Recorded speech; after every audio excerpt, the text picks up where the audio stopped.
We've got tower defense games. This was an original game type made by our fans starting out in the original Starcraft and really, really exploded onto the scene in Warcraft 3 and in Frozen Throne.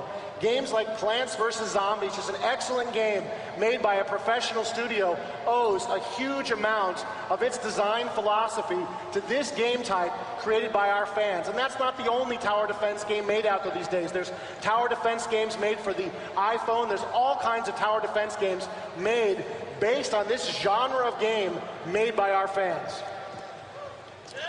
Yeah, that's right. We've got other great games out there. There's all kinds of games you can play online today on Battle.net in Warcraft 3. Games like Footman Frenzy. There's RPG maps you can play. There's all kinds of stuff. There's just a huge variety of games that you can find and play. And all of this comes from our fans and comes from the editor we released. And now we're going to be releasing an even more powerful editor with StarCraft 2 and even better support for our fans, with the ability for fans at some point in the future even to declare that their map is now a premium map, and these hardworking folks can actually receive money from the players for all the work they've put into these maps. You can see all of the work these guys have done with no resources, and with a tool that is strong, but not as good as the tool they're going to get now. It's almost impossible to imagine the amount of work and the kinds of quality games we're going to be playing in the years to come, now with all these additional resources coming their way and all of the support we're going to be giving them with this new tool.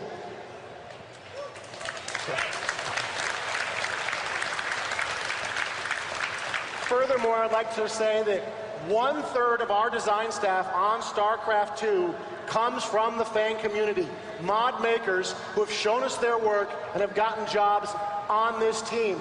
We've seen mod makers join other parts of Blizzard, and I know there are mod makers around the industry that have come from our game using our tool. They have learned the business, and they've gotten jobs all around the industry. So this is just a great, great way for us and for the industry at large to discover new talent and for us all to be playing better games moving into the future. Now, I've got a few examples of some games made by our staff. Now, this is not something these guys have put a lot of time into, so some of these things are kind of rough. And of course, this is just a few guys. These are smart guys, they know what they're doing, and they know the tool, but still, they haven't had a chance to interact with millions of fans making these games. This is just the tip of the iceberg of what might be possible in the years to come. Whoop, I skipped a slide. All right, so here's an example of our data editor here in action. This is our Uberlisk. As you can see, our Uberlisk has a number of spine crawlers grafted to his back. This is all done with the data editor. This is all stuff you can do with our tool.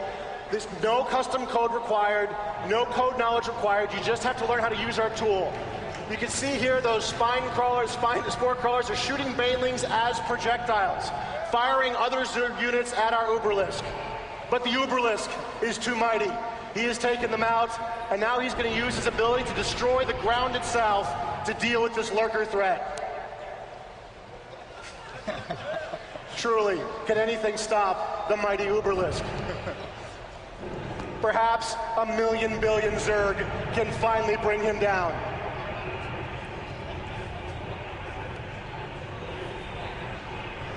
But even as the Uberlisk dies, he will give off a blast of psionic energy, destroying his opponents. That's all done with the data editor. Justin Kinklich, one of our best data guys, put this together, including the map, in about a day and a half. Now, Justin is obviously an expert at using this tool, but we've seen time and time again that our fans just have an incredible passion for this game, and they do things that we could not possibly imagine once the game gets into their hands. So here's another map put together. It starts to look like a regular map, but suddenly we find ourselves, what's this? A third-person action game. So we've got a ghost character here moving through the environment, and I'm using my mouse and keyboard to control this ghost. Well, actually, I'm just using my keyboard right now, but just yesterday, the engineers put in support for mouse look. It's not in this build here, but at some point, you'll actually be able to move where you want to look and aim your weapons using the mouse just like you would with a third-person action game.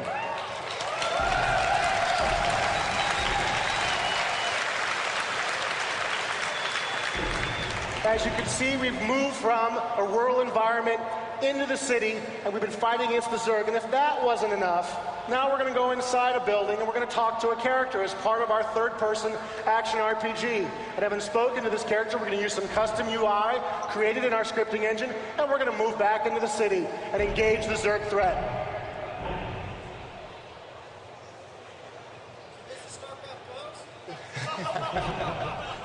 And you can see there's all kinds of monsters in this environment. We can use roaches, we can use hydralisks. Anything that we could use in the RTS game is easily used by our mod makers down here as well. You could make custom units and put them here as well. These are just sort of standard Zerg units that come with the game, but you can put anything you can think of in this environment as our Ghost character moves to this environment and just blasts the place up. And if that wasn't quite enough for you, we've also got the ability to take our Ghost character underground. We are underground in a real-time strategy game. Unbelievable. So we move through the underground mine here. We can continue to engage the Zerg, fighting with our weapons, aiming our weapon carefully. We can engage our cloaking device using custom UI put in by the designer of this mission. And this was put together by somebody in their spare time. Obviously a skilled professional, but nonetheless, just put together very quickly, made a whole game world with a city, talking to characters, objectives, a mini-map you could use, a little arrow showing you where to go, all kinds of options. The last thing I'd like to show you here today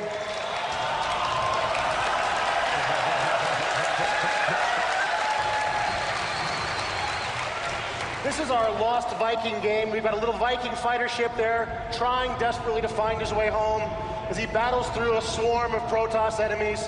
And this is just a total action game put together by Mung Song. He's one of our designers who came from the mod community, is now working on Starcraft 2.